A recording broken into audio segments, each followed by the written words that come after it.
वालेकुम। CVP analysis पे past papers हमारी डिस्कशन हो रही थी। कल हमने क्वेश्चन नंबर 1 और 2 देखा था, तो कोई इशू कल के क्वेश्चन से, किसी कैलकुलेशन पे आपको कोई एक्सप्लेनेशन क्लैरिफिकेशन चाहिए? प्रैक्टिस क्वेश्चन को मजीद आगे लेके चलेंगे। नेक्स्ट हमारे एजेंडे में है जी question number 3, digital industries, autumn 17 का क्वेश्चन 8। रिक्वायरमेंट सबसे पहले 12 मार्क क्वेश्चन है। Compute projected sales for the next year and the margin of safety percentage after incorporating the effect of above measures. Projected sales and margin of safety, और projected sale जहां से मुराद अगले साल की budgeted sales ली जाएगी, और margin of safety लेने के लिए हमें ब्रेक इवन सेल्स भी निकालनी पड़ेगी। सो हमें प्रोजेक्टेड या बजटेड सेल और ब्रेक इवन सेल्स भी निकालनी पड़ेंगी, फिर हम मार्जिन ऑफ सेफ्टी ले पाएंगे। तो पढ़ते हैं जी question. Digital industries limited incurred a loss for the year ended 30th June 2017 as it could achieve sales amounting to rupees 89.6 million, which was 80% of the break-even sales। 2017 का साल खत्म हुआ जी, जिसमें लॉस हो गया क्योंकि हम ब्रेक इवन का 80% सेल कर पाए। Contribution margin on the sales was 25%। Variable cost comprised of 75% direct material, 35% direct labour and 20% overheads. तो उसने पूरा एनालिसिस दे दिया कि आपकी पिछला सेल्स इतनी थी, इसमें कंट्रीब्यूशन इतना था। आपको पता है सेल्स में कंट्रीब्यूशन होता है, वेरिएबल कॉस्ट होती है, दो चीजें होती हैं। कंट्रीब्यूशन 25 था, जो बाकी वेरिएबल कॉस्ट बची उसके उसने कहा 3 हिस्से थे, 45, 35 और 20। मतलब जो 75 बाकी बचा वेरिएबल कॉस्ट का, उस 75% का 45%, 35% एंड 20%, ये टोटल 100 मान रहा है। शायद 100 मान रहा है, कितना मान रहा है? 45 एंड 35, 80 एंड 20, 100। ठीक है जी। तो 70% के फर्दर उसने 3 हिस्से बता, 75% के फर्दर 3 हिस्से बता दिए क्या है जी। तो during a discussion on the situation, the marketing director was of the view that no increase in sale price was possible due to severe competition. However, sales volume can be increased by reducing prices. Production director was of the view that since the plant is quite old, production capacity cannot be increased beyond the current level of 70%. So percentages और proportion इस question में ठीक ठाक test होने वाले हैं। Current capacity, जितना भी हमने काम किया वो करंट कैपेसिटी का 70% है, और इससे ज्यादा आप चला नहीं सकते, काम का प्रोडक्शन कर नहीं सकते ओल्ड प्लांट में। Accordingly, management has developed the following plan. A new plant would be installed whose capacity would be 20% more than the installed capacity of the existing plant. The cost and the useful life of the plant is estimated at 30 million and 10 years respectively. The funds for the new plant would be arranged through a long-term bank loan at a cost of 10% per annum. Capacity utilization of 85% is planned for the first year of operation. नया plant जो आप लगाएंगे उसकी capacity existing plant की installed capacity से 20% ज्यादा होगी, और आप पहले साल में 85% कैपेसिटी यूज करेंगे। The new plant would eliminate existing material wastage, which is 5% of the input, and reduce direct cost by 8%.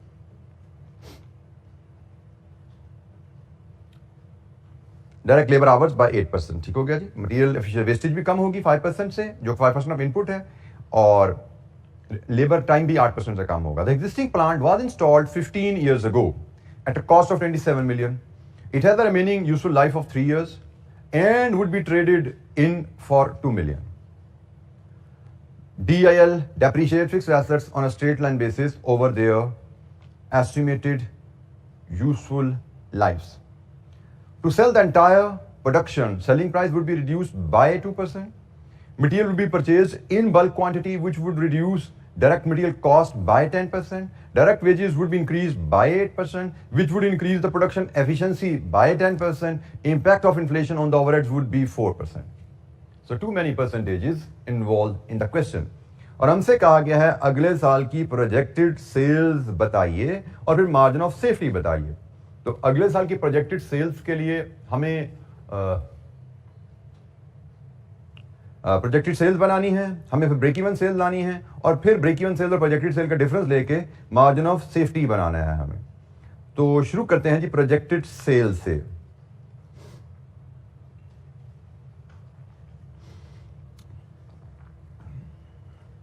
Sales आपकी होती हैं वॉल्यूम इनटू प्राइस। सेल्स आपकी होती हैं वॉल्यूम इनटू प्राइस। हमें ये जो फिगर गिवन है करंट ईयर की सेल, ये current volume into current price है। अब इसमें हमने वॉल्यूम और प्राइस की जितनी चेंजेस हैं जो उसने परसेंटेजेस की मद में हमें दी हुई हैं वो एडजस्ट करनी है। तो सबसे पहले जरा हम प्रोजेक्टेड सेल्स की तरफ चलते हुए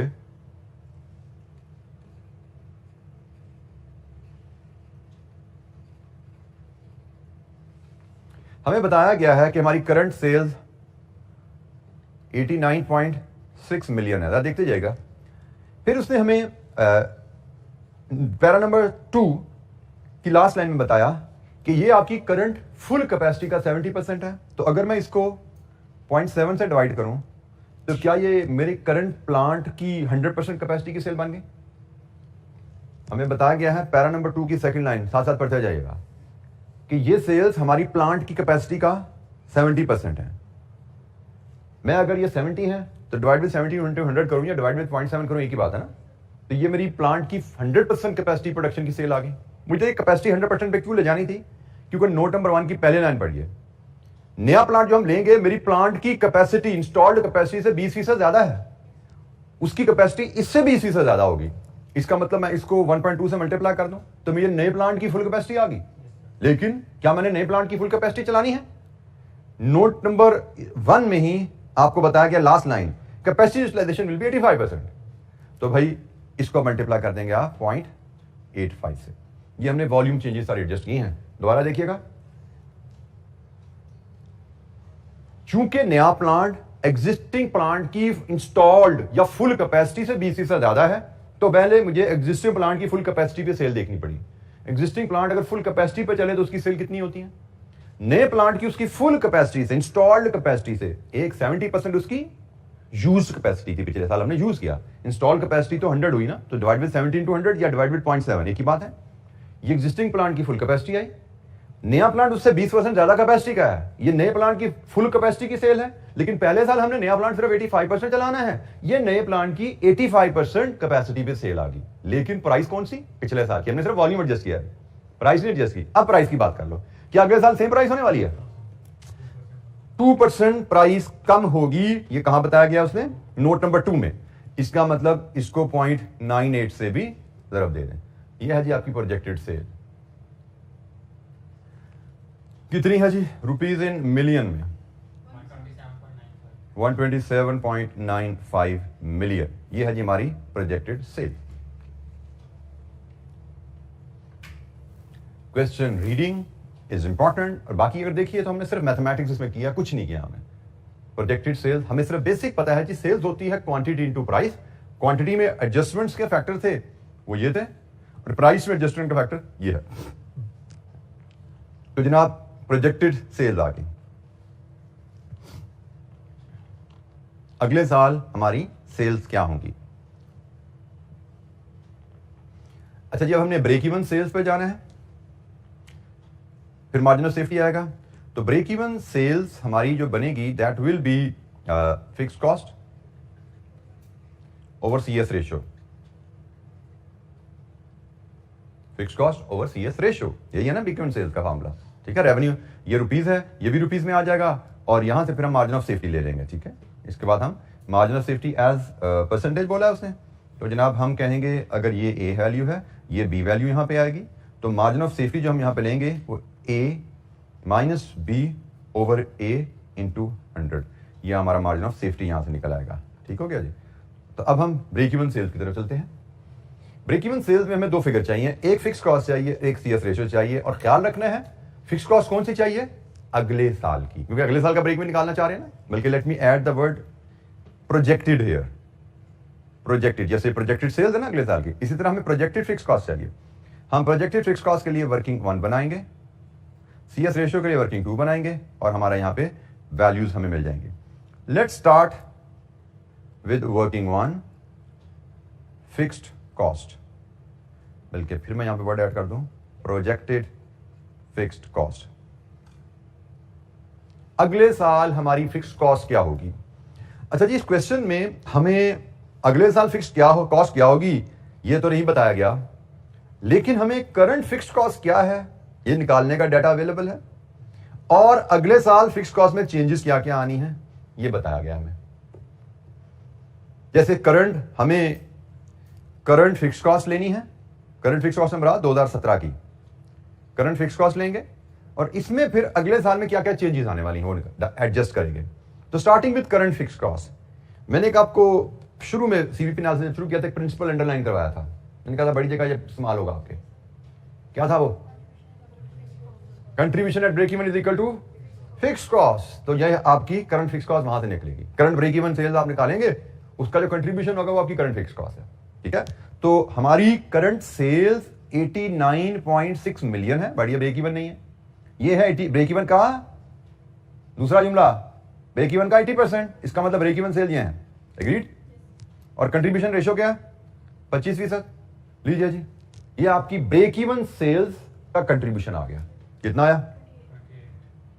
28 मिलियन। ये हमारा ब्रेक इवन सेल्स का कंट्रीब्यूशन है, ये है हमारा स्टार्टिंग पॉइंट। अब इसमें चेंजेस क्या क्या आएंगी अगले साल में। ये हमारा 2017 क्या आ गया, जो हमने पुराने प्लांट ऑपरेट किया 2017 में, हमारी फिक्स कॉस्ट ये है। अब अगले साल हमने करना क्या क्या है, हमने पुराना प्लांट बेचना है और डिस्पोज ऑफ करना है। ठीक है, फिर हमने लोन लेना है, फिर हमने नया प्लांट बाय करना है। इसके अलावा note number 5, impact of inflation on overheads. Fix cost overheads है ना आपके 4%, वो भी अगले साल आना है। नोट नंबर 3 मटेरियल कॉस्ट का जिक्र कर रहा है, उसका फिक्स कॉस्ट पे कोई जिक्र नहीं आ रहा, इंपैक्ट नहीं आएगा। नोट नंबर 4 जो है वेजेस का जिक्र कर रहा है, उसका फिक्स कॉस्ट पे जिक्र नहीं है। नोट नंबर 5 इन्फ्लेशन का जिक्र कर रहा है ओवरहेड पे, ये भी फिक्स कॉस्ट पे इंपैक्ट करेगा। तो दोबारा सुनिए, करंट फिक्स कॉस्ट आ गई, इसमें क्या क्या इंपैक्ट आने हैं। इंपैक्ट नंबर 1, पुराना प्लांट हम बेचेंगे। इंपैक्ट नंबर 2, नया प्लांट हम खरीदेंगे। इंपैक्ट नंबर 3, नया प्लांट के लिए हम लॉन्ग टर्म लोन लेंगे, लोन का इंटरेस्ट भी आपकी फिक्स कॉस्ट बन जाती है। एंड फैक्ट नंबर 4, 4% इन्फ्लेशन भी आएगी। ये 4 एडजस्टमेंट है जिस पे मैं डालनी है, तो फिर हमारी अगले साल की कॉस्ट आएगी। अच्छा, ये तवज्जो से देखिएगा, इस कॉस्ट में हमारी पुराने प्लांट की डेप्रिसिएशन शामिल है, ऐसा ही है। अगले साल पुराना प्लांट तो हमारे पास नहीं होगा, तो इसमें से लेस कर दीजिए करंट प्लांट्स डेप्रिसिएशन। सबसे पहले हम इसको लेस करते हैं, और उसने कहा स्ट्रेट लाइन पे डेप्रिसिएशन चार्ज होती है। 27 मिलियन का हमने प्लांट लिया था, 15 साल पहले लिया था, और 3 साल की रिमेनिंग लाइफ रहती है। इसका मतलब टोटल लाइफ कितनी हुई? 18 साल। तो 27 मिलियन डिवाइडेड विद 18, सालाना डेप्रिसिएशन इज 1.5। ये निकाल दो। अच्छा, तो निकाल के जो वैल्यू बची ये है 26.5। क्या मैं कह सकता हूं ये मेरी करंट कैश फिक्स्ड कॉस्ट है? एग्रीड? ये मेरी करंट कैश फिक्स कॉस्ट है, नॉन कैश डेप्रिसिएशन होती है ना, हमने निकाल दी इसको। अब ये कैश फिक्स कॉस्ट है, तो भाई कैश फिक्स कॉस्ट अगले साल सेम तो नहीं रहेगी। नोट नंबर 5, कैश कॉस्ट पे तो इन्फ्लेशन इफेक्ट डालती है ना, तो जनाब इस पे डालिए, ऐड कीजिए impact of inflation at the rate of 4%। तो 4% बताइए कितना बनता है जिसका 26.4 का मल्टीप्लाई कर, मैं करूँ इफेक्ट बता दो, मैं ऐड करना चाह रहा हूं इसमें 1.06, ये फैक्टर ऑफ इन्फ्लेशन आ गया। फिर इसमें आप ऐड करें depreciation of new plant. New plant आप लेंगे 30 मिलियन का, और उसकी लाइफ कितनी है? 10 ईयर्स। लीजिए जी, ये डेप्रिसिएशन ऐड कर दीजिए। फिर ऐड कीजिए interest on long term loan. Interest loan कितना लोगे आप? लोन आप लेंगे 30 - 2 का। ट्रेड इन मिल रहा है ना आपको। ट्रेड इन का मतलब क्या है? डिस्काउंट मिलेगा आपको। पुरानी मशीन दोगे, नई मशीन खरीदने में डिस्काउंट मिलेगा 2 मिलियन का। इसका मतलब आपको सप्लायर को 28 मिलियन पे करना है। 28 मिलियन का लोन लेंगे। और किस रेट पे लोन ले रहे हैं आप? लोन का रेट क्या है? 10%। लीजिए जी, कितना बना? 2.8। I think that's it. ठीक है, ये अब हमने तमाम एडजस्टमेंट कर ली है। अब इसका अगर हम सम लेंगे तो ये हमारी प्रोजेक्टेड फिक्स कॉस्ट आ रही है। Projected fix cost next year, ये वैल्यू बोलिए इसकी क्या है? 33.36। प्रोजेक्टेड फिक्स कॉस्ट हमारी क्या है जनाब? Any question? Projected fix cost हमारी क्या है?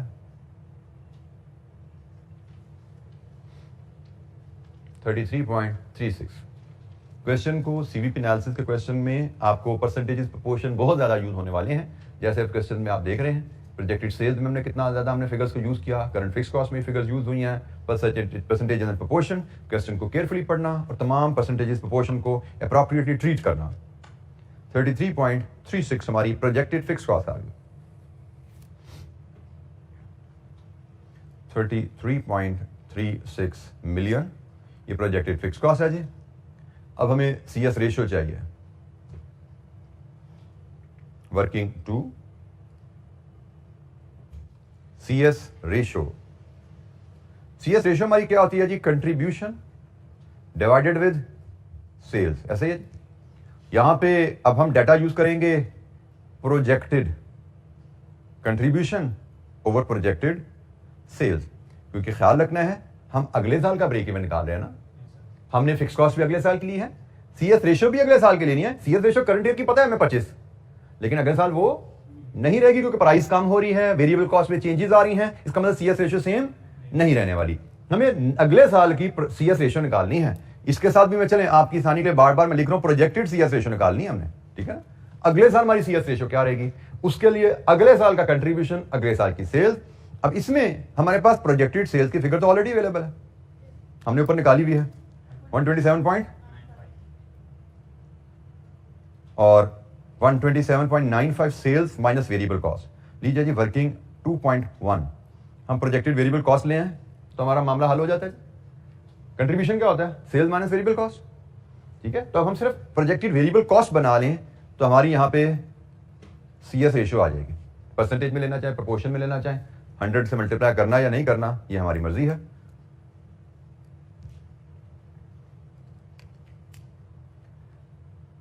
हमें वर्किंग 2.1 अब बनानी है, ये होगी प्रोजेक्टेड वेरिएबल कॉस्ट।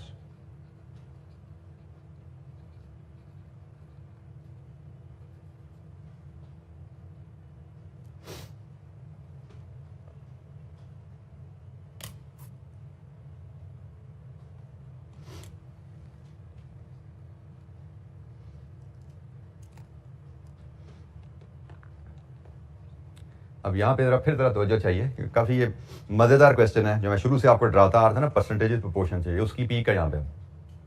इस सवाल में उसकी पीक है कि आपको हर फिगर में कितनी ज़्यादा परसेंटेज प्रोपोर्शन डालने पड़ रही है।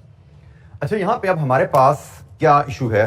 हमारे पास इशू ये है कि हमें जो डाटा अवेलेबल है, हमें नोट नंबर 341 में उसने मटीरियल वेस्टेज की रिडक्शन का जिक्र किया है, 1 में उसने लेबर टाइम की रिडक्शन का जिक्र किया है, 3 में उसने मटेरियल पे डिस्काउंट का जिक्र किया है, 4 में उसने मटेरियल की लेबर की सैलरी में इजाफा और एफिशिएंसी का जिक्र किया है।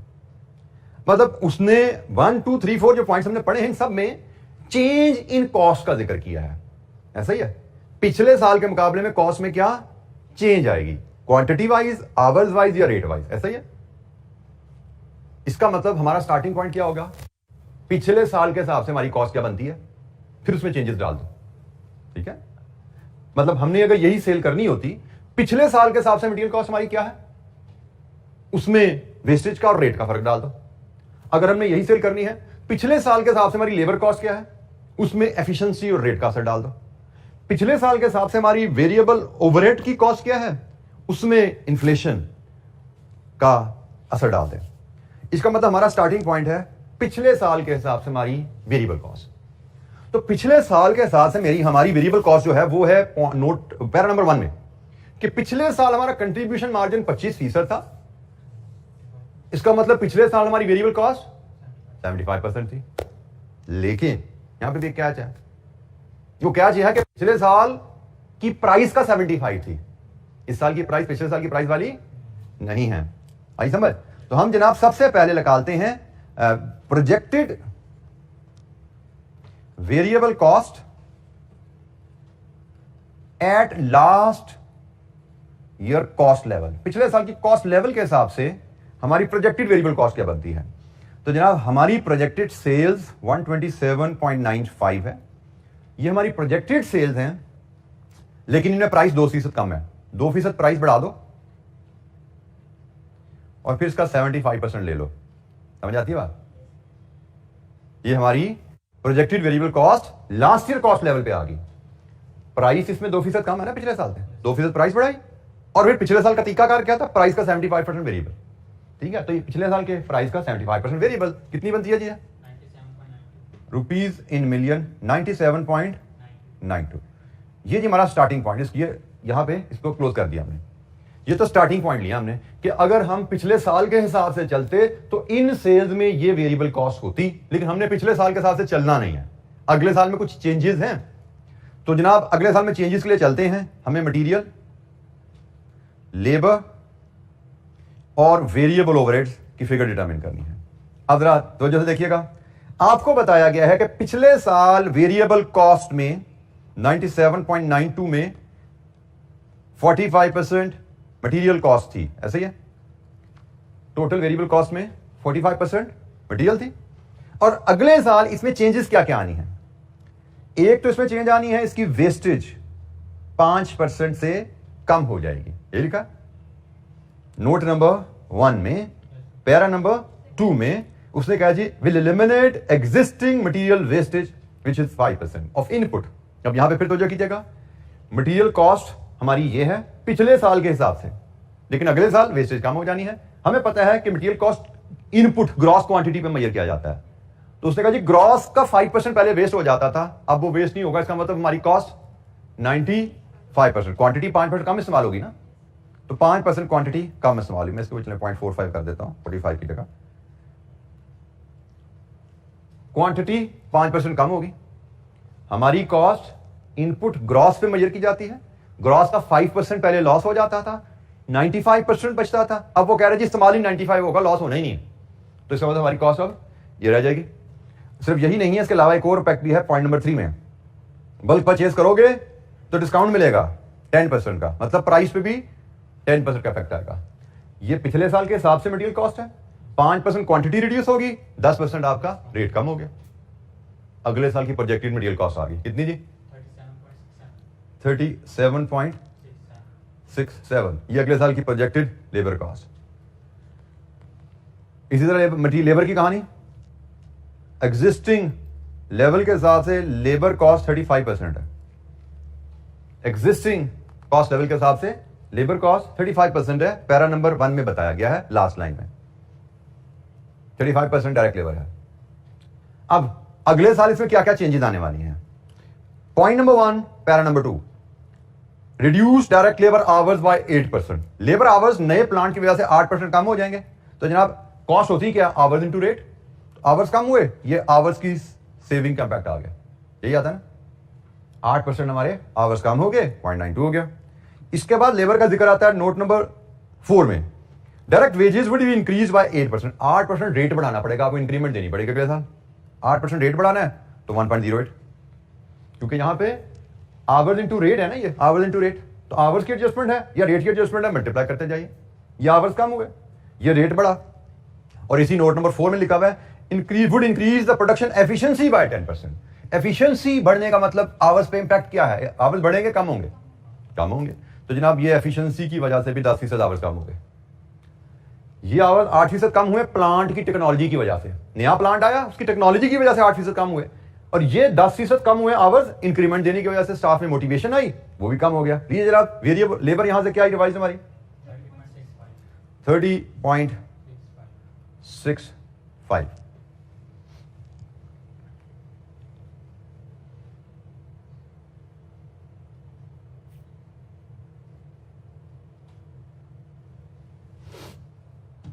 लास्ट आइटम हमारी रहेगी वेरिएबल ओवरहेड की, उसका स्टार्टिंग पॉइंट भी वही कि पहले करंट कॉस्ट लेवल के हिसाब से वेरिएबल ओवरहेड हमारे हैं जी 20%, ये जी वेरिएबल ओवरहेड आ गए करंट कॉस्ट लेवल के हिसाब से।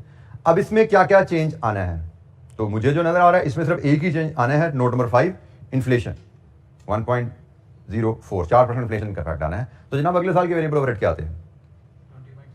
20.37। लीजिए जी सम कर लीजिए, आपकी projected variable cost 88.64 projected variable cost है जी। 64 तो नहीं लग रहा मुझे, 69 है शायद, 88.69 ये हमारी प्रोजेक्टेड वेरिएबल कॉस्ट आ गई। अब इसको हम फीड करेंगे यहां पे जी 88.69, हमारी CS रेशियो आ जाएगी जी। CS रेशियो क्या आती है? 0.306, एक और डेसिमल बोल दीजिए 3068, या इसको हम 30.68% भी कह सकते हैं। CS रेशियो आ गई 0.3068, और इसको हम फीड करेंगे 0.3068, यहाँ पे जी 0.3068। हमारी ब्रेक इवन सेल्स आ गई, कितनी है जी ब्रेक इवन सेल्स?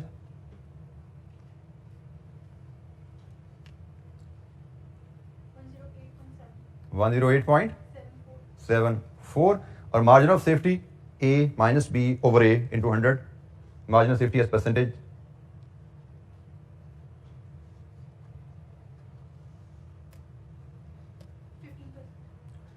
15%। लीजिए जी, हमारी रिक्वायरमेंट थी projected sales and margin of safety as percentage, तो मार्जिन ऑफ सेफ्टी निकालने के लिए हमें ब्रेक इवन सेल्स भी वर्कआउट करनी पड़ी। It was understood without break even sales हम मार्जिन ऑफ सेफ्टी नहीं ले सकते। तो ये जनाब हमारा complete question, 12 marks question autumn 17।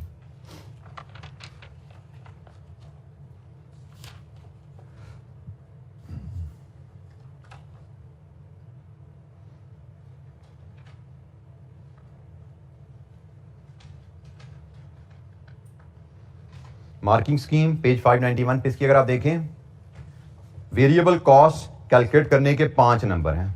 ये जो हमने प्रोजेक्टेड वेरिएबल कॉस्ट की ये वर्किंग बनाई ना, 5 नंबर इस वर्किंग के हैं आपके। फिक्स कॉस्ट डिटरमिन करने के 3 नंबर हैं, मतलब ये जो हमने फिक्स कॉस्ट की वर्किंग बनाई है 3 नंबर इसके हैं। Projected production and sales 2 number हैं। ये जो हमने प्रोजेक्टेड सेल्स बनाई है ना इस एक लाइन में, इसके 2 नंबर हैं आपके। ब्रेक इवन सेल्स आपने क्या किया, fix cost over CS ratio, तो इसका 1 नंबर है। और मार्जिन ऑफ सेफ्टी क्या है, projected sales minus break even sales, इसका 1 नंबर है। अब मैं यहाँ पे फिर तवज्जो दिलाऊं, आपको कुछ भी नहीं आता तो आप सिर्फ ये 2 फार्मूलाज लेके कि ब्रेक इवन सेल्स का फार्मूला क्या है और मार्जिन ऑफ सेफ्टी का फार्मूला क्या है, अज्यूम्ड वैल्यूज लिख दो, 2 नंबर फिर भी आते हैं। मतलब जीरो आप कहीं नहीं रह सकते अगर आप में इंटेंट है स्कोर करने की। आपको ना फिक्स कॉस्ट का पता लग रहा है, ना आपको सेल्स का पता लग रहा है, ना वेरिएबल कॉस्ट का पता लग रहा है, हर चीज अज्यूम कर लो, ब्रेक इवन का फार्मूला लिख के और मार्जिन ऑफ सेफ्टी का फार्मूला लिख के भी 2 नंबर आ जाते हैं। जी जनाब, एनी क्वेश्चन, कोई सवाल? किसी कैलकुलेशन पे कोई चीज समझ नहीं आई पूछिए। क्वेश्चन को आपने पढ़ना है। ब्रेक इवन का सवाल जितना मर्जी कॉम्प्लिकेटेड हो, अल्टीमेटली वो बेसिक फार्मूलाज पे आके ही हल होता है। आपने यहां पे देखा हमने बेसिक फार्मूलाज पे ही हल किया है। Budgeted sales minus break even sales over budgeted sales is margin of safety, और इन्हीं बेसिक फार्मूला के लिए जो फिगर्स हमें चाहिए थी फिर हम वो ढूंढ के लाए। ख्याल ये रखा हमने कि भाई हम अगले साल की प्रोजेक्टेड ब्रेक इवन सेल्स बना रहे हैं तो सारा डाटा प्रोजेक्टेड लेना है। हमने फिक्स कॉस्ट भी प्रोजेक्टेड लेनी है, हमने ब्रेक इवन की कैलकुलेशन में प्रोजेक्टेड फिक्स कॉस्ट ली है, हमने यहाँ पे प्रोजेक्टेड CS रेशियो लिया, बाय द वे ये भी प्रोजेक्टेड CS रेशियो है। सारा काम हमने प्रोजेक्टेड किया है, ठीक है जी। सारी हमने प्रोजेक्टेड डाटा, अगले साल का डाटा फोरकास्ट करके वहां से हमने सारी चीजें वर्कआउट की हैं और हम ब्रेक इवन सेल्स और मार्जिन ऑफ सेफ्टी को डिटरमिन कर पाए। जी कोई सवाल?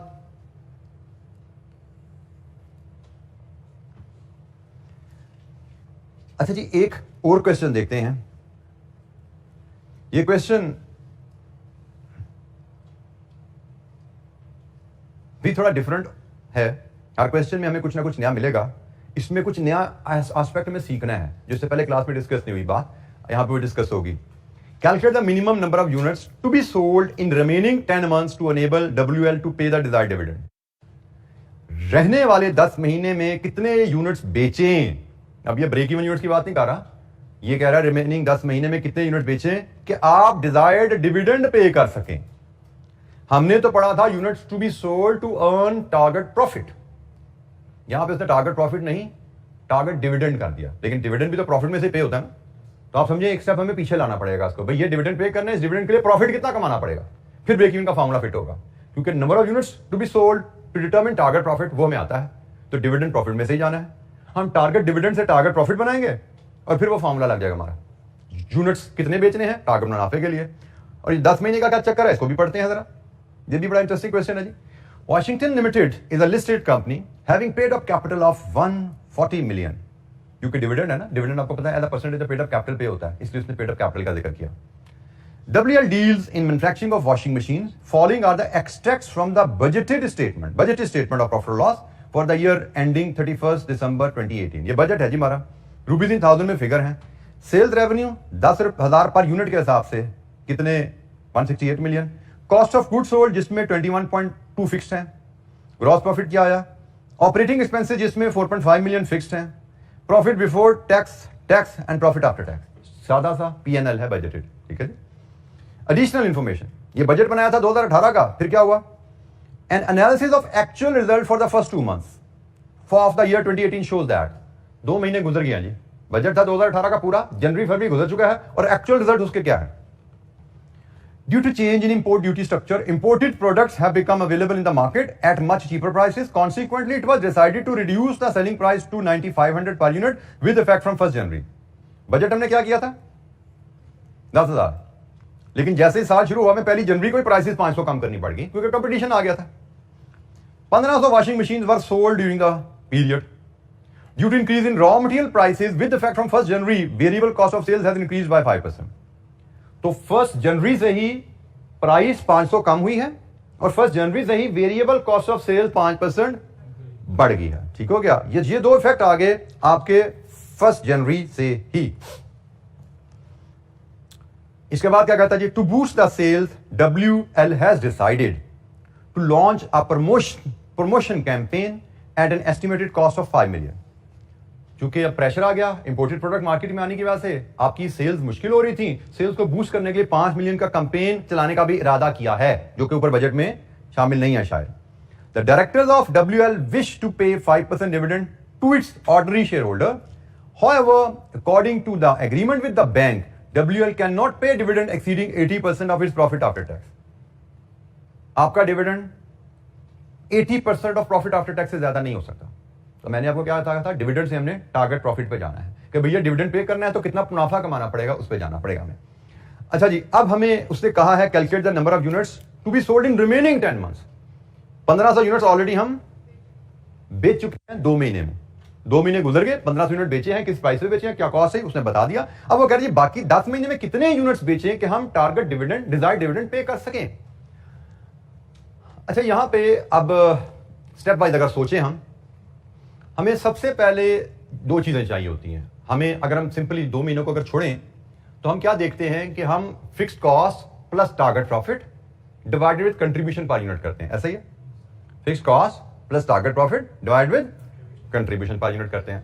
तो इसी कॉन्सेप्ट को हम लेके चलें। अगर हमारी फिक्स्ड कॉस्ट अगले साल की क्या है, हमारा टारगेट प्रॉफिट अगले साल का क्या है जो हमने कमाना है, ये डिविडेंड पे करने के लिए, डिविडेंड पे करने के लिए क्या टारगेट प्रॉफिट कमाना है, ठीक हो गया। तो ये हमारी fixed cost plus target profit ये मिल जाता है, ये बन जाता है हमारा रिक्वायर्ड कंट्रीब्यूशन, हमारा रिक्वायर्ड कंट्रीब्यूशन अगले साल का। इसको हम डिवाइड करते हैं कंट्रीब्यूशन पर यूनिट से, तो आ जाती है टोटल यूनिट्स कितने बेचे जाएं, ऐसे ही है। तो हम इसी अप्रोच पे शुरू करते हैं काम अपना। हम शुरू करते हैं बात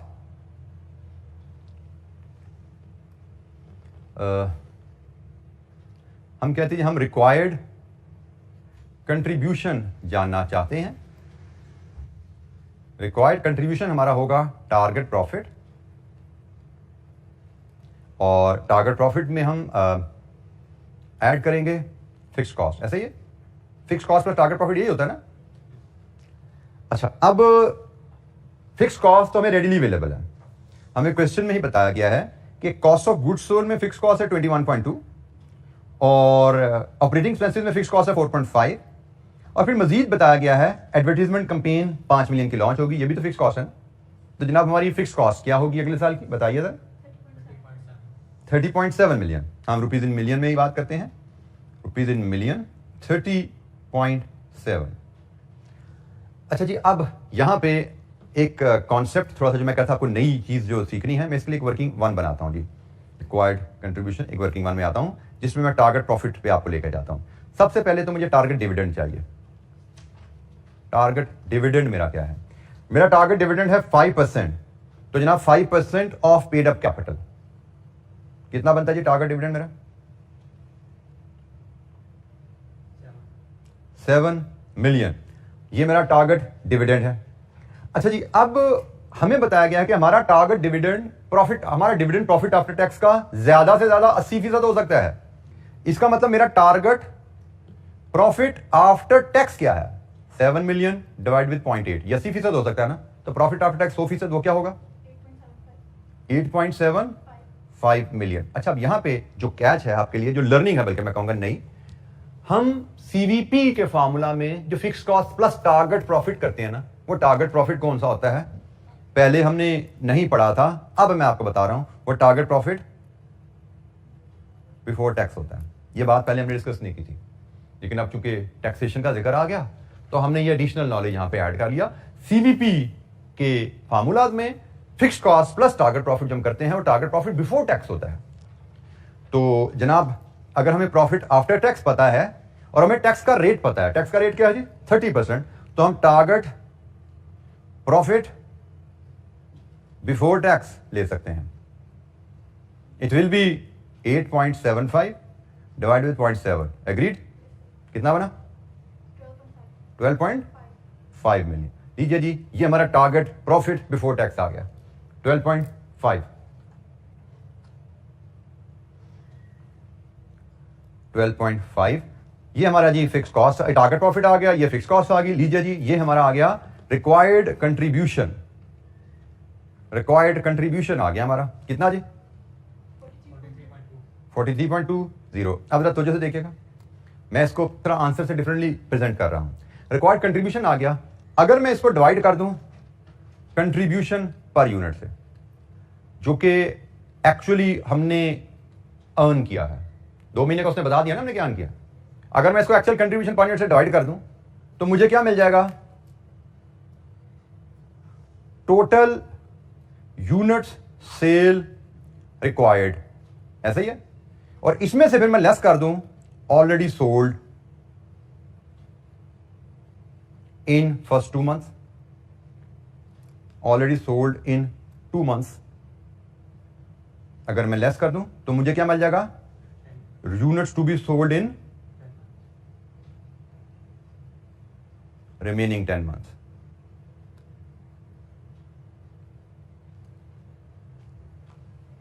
ठीक हो गया जी? अब थोड़ा सा ने माइंड अप्लाई किया है, उसने सिंपली नॉर्मली हमसे वो क्या मांगता था, भाई यूनिट्स बताओ कितने बेचने हैं साल में अगर ये मुनाफा कमाना है। तो अगर सिर्फ हमें टारगेट प्रॉफिट अर्न करने के लिए यूनिट्स टू बी सोल्ड निकालना हो तो हम क्या करते हैं? Target profit plus fix cost, ये रिक्वायर्ड कंट्रीब्यूशन आता है। रिक्वायर्ड कंट्रीब्यूशन को कंट्रीब्यूशन पर यूनिट से डिवाइड करते हैं, units to be sold to earn the target profit आ जाता है। लेकिन यहां पर उसने कहा 2 महीने गुजर चुके हैं, 10 महीने में कितने बेचने बताओ। तो भाई टोटल में से 2 महीने में जो बेचे हैं 1500 है ना, वो निकाल दो यहां से, तो बाकी 10 महीने के आ जाएंगे। ठीक है जी? और यहां पे हमने अब एक्चुअल कंट्रीब्यूशन डालना है, क्योंकि उसने हमें बता दिया कि 2 महीने में प्राइस भी बदल गई है, कॉस्ट भी बदल गई है। और हमें इसका यह मतलब है 2 महीने में जो प्राइस और कॉस्ट रही है, अगले 10 महीने में वही प्राइस और कॉस्ट रहेगी। उसके बारे में कोई नई इंफॉर्मेशन तो नहीं है ना, प्राइस बदलेगी अगले 10 महीने में, ना कॉस्ट बदलेगी अगले 10 महीने में, कोई इंफॉर्मेशन नहीं है ऐसी। इसका मतलब जो पहले 2 महीने में प्राइस और कॉस्ट रही है, अगले 10 महीने भी वही प्राइस कॉस्ट रहेगी। तो हम कंट्रीब्यूशन पर यूनिट यहां से लेंगे, हमारा काम खत्म हो गया। कंट्रीब्यूशन पर यूनिट के लिए हम वर्किंग 2 बना लेते हैं। वर्किंग 1 हमने पहले की थी, वर्किंग 2 बना लेते हैं। तो ये होगी जी प्राइस पर यूनिट में से लेस करेंगे वेरिएबल कॉस्ट। वेरिएबल कॉस्ट के 2 कंपोनेंट्स हैं, एक कॉस्ट ऑफ गुड्स सोल्ड है और एक आपकी ऑपरेटिंग एक्सपेंसेस है। ठीक है, यहां से आप कंट्रीब्यूशन पर यूनिट लेंगे। हम ये डाटा रुपीज में अरेंज कर रहे हैं। प्राइस हमें बताया गया कितनी है? 9500, ये हमारी प्राइस पर यूनिट है। कॉस्ट ऑफ गुड्स सोल्ड हमारी बजट में पर यूनिट कितनी है, पहले वो निकाल लें और उसके बाद हम देखेंगे इसमें चेंज कितना आया। नोट नंबर 1 की 3rd बुलेट में 5% इजाफा आया। नोट नंबर 1 की 3rd बुलेट, रॉ मटेरियल में चेंज की वजह से वेरिएबल कॉस्ट ऑफ सेल में 5% इजाफा आया है। तो हमारी करंट कॉस्ट क्या है? हमारी करंट कॉस्ट है जी 127 मिलियन में से 21.2 मिलियन निकाल दो, ये हमारी टोटल वेरिएबल कॉस्ट है। इसको डिवाइड करो यूनिट्स के साथ, हमने कितने यूनिट्स की ये कॉस्ट है जी, वो हमें मिलेगा रेवेन्यू 168 मिलियन डिवाइड विद 10,000, ये यूनिट्स आ गए जी। ये मिलियंस में वैल्यू है जी, ख्याल कीजिएगा। और ये मेरी यहां से यूनिट्स आ गए।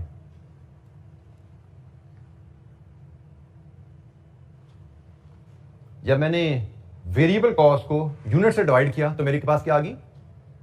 Budgeted variable cost of sales per unit.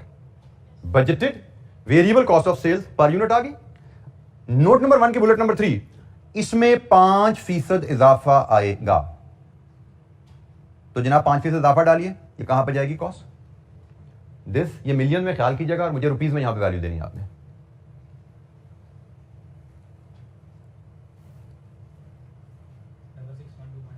12.5 चलें जी, पॉइंट भी डाल देते हैं आप फिलहाल। अब सेम यही वर्किंग हम ऑपरेटिंग एक्सपेंसेस के लिए भी करते हैं, लेकिन ऑपरेटिंग एक्सपेंसेस में कोई इजाफा नहीं आ रहा, उससे कोई इजाफा नहीं आ रहा, तो उसकी वर्किंग बनेगी हमारी ऑपरेटिंग कॉस्ट है जी 16 मिलियन। ऑपरेटिंग कॉस्ट हमारी 16 मिलियन माइनस 4.5, ये वेरिएबल कॉस्ट आ गई मिलियन में, डिवाइडेड विद वही units 168 million divided with 10,000, that's it. ये रुपीस में बताइए ये कॉस्ट कितनी आती है?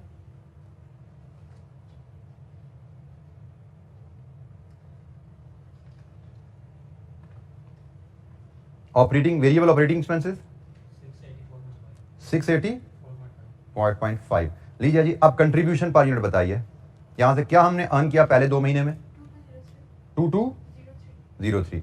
हमने पहले 2 महीने में ये कंट्रीब्यूशन पर यूनिट अर्न किया है, और आइंदा भी अगले 10 महीनों में भी हम यही अर्न करेंगे in the absence of information. तो कंट्रीब्यूशन पर यूनिट 2203 हमारा आ रहा है, इसको अब हमने फीड करना है यहां पे जी रुपीज 2203, ये रुपीज इन मिलियन है जी। आप डिवाइड करेंगे रुपीज इन मिलियन को इसके साथ जीरो सारे लगा के फिर डिवाइड कीजिएगा तो यूनिट्स आ जाएंगे आपके पास, क्योंकि मिलियंस को रुपीज से डिवाइड नहीं करें, इसके साथ जीरो लगा लें फिर इसे डिवाइड कर लें आप। कितने यूनिट्स आए जी? 1960 610 कर लेते हैं जी, और इसमें से 1500 लेस कर दें 18,110 लीजिए 18,110। रिमेनिंग 10 महीनों में ये यूनिट्स मजीद बेचने हैं आपको। तो इस सवाल में हमने 2 चीजें नई सीखी, एक ऑलरेडी सोल्ड इन 2 मंथ्स की उसने एडजस्टमेंट हमसे डलवाई, ये मामला यहां तक तो हमें आता था करना, उसने हमसे ये एडजस्टमेंट डलवा दी, ठीक हो गया, यहां तक हमें काम आता था। हाँ, यहां तक आने में टारगेट प्रॉफिट की जो फिगर है उधर हमने ये नई चीज सीखी हमने कि भाई टारगेट प्रॉफिट बिफोर टैक्स होता है, टारगेट प्रॉफिट बिफोर टैक्स होता है, आफ्टर टैक्स नहीं होगा। तो डिविडेंड से प्रॉफिट आफ्टर टैक्स में गए, प्रॉफिट आफ्टर टैक्स से प्रॉफिट बिफोर टैक्स में आए, and then we completed the whole scenario. अच्छा, इसकी प्रेजेंटेशन आपके एग्जामिनर का सोल्यूशन डिफरेंट है, उसने इसको डिफरेंट अंदाज में डिफरेंट तरीके से अप्रोच किया, बट आंसर वही है। हमारा 18,110 आया, उसका 18,109 आया, राउंडिंग ऑफ का मार्जिनल सा डिफरेंस है, we don't have to worry. मैंने कोशिश की मैं आपको उस पैटर्न पे आंसर शेयर करूं जिस पैटर्न पे हमने चीजों को क्लास में डिस्कस किया है, ठीक है। तो हमने जितनी चीजें क्लास में जिस तरह डिस्कस की थी वहां तक बात ला के हमने ये एडजस्टमेंट डाल दी छोटी सी कि टोटल हमें साल में इतने यूनिट बेचने पड़े हैं, इतने ऑलरेडी 2 महीने में बेच चुके हैं, तो बाकी 10 महीने में कितने बेचने। उसकी प्रेजेंटेशन भी ठीक है, वो भी फुल मार्क्स की है, लेकिन पैटर्न थोड़ा फर्क है, कोई बात नहीं, कोई फर्क नहीं पड़ता, हमारे पास फ्लेक्सिबिलिटी है, हम रिक्वायर्ड वैल्यूज पे पहुंच जाएं, जिस मर्जी फॉर्मेट में जिस मर्जी अंदाज से पहुंचे। जी एनी क्वेश्चन, कोई सवाल? किसी कैलकुलेशन पे कोई गाइडेंस चाहिए आपको, पूछिए। किसी प्रिंसिपल पे कोई समझ नहीं आई आपको, पूछिए।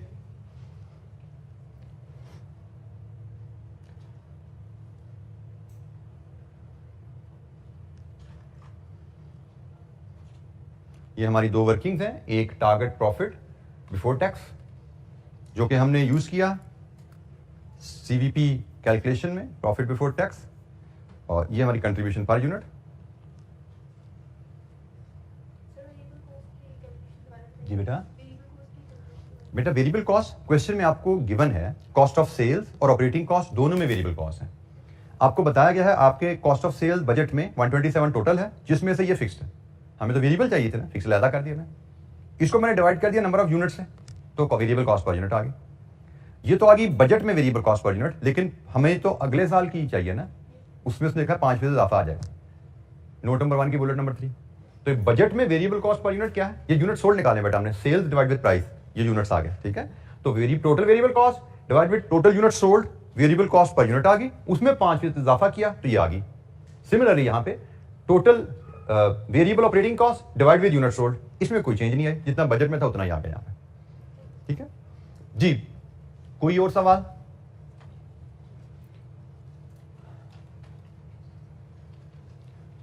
अच्छा जी, आज के लिए इतना ही, बाकी इंशाअल्लाह कल हम मिलेंगे और मजीद क्वेश्चन इसके हमारे कुछ रहते हैं करेंगे। और अब आपने देखा कि आज हम थोड़ा सा एक स्टेप आगे गए डिफिकल्टी लेवल में, कल हम क्वेश्चन करेंगे उसमें एक आध स्टेप हम और आगे जाएंगे डिफिकल्टी लेवल में। कोशिश हम यही करते हैं क्लास में ग्रेजुअली आसान से मुश्किल सवाल की तरफ जाएं ताकि आपकी knowledge base Aahista Aahista build हो सके।